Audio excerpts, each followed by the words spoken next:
Yedo mamla kweda holo la bulame. Ngo gbe mi don bo ja no mla. Maya.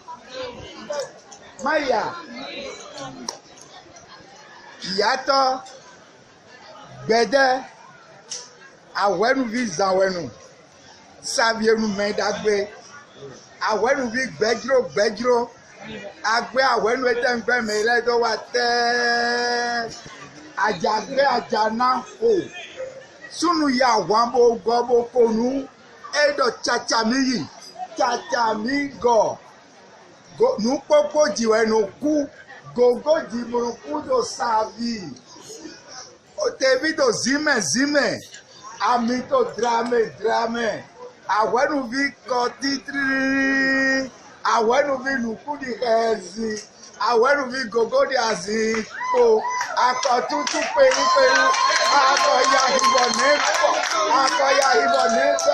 agbe awenu etegbe mele do wa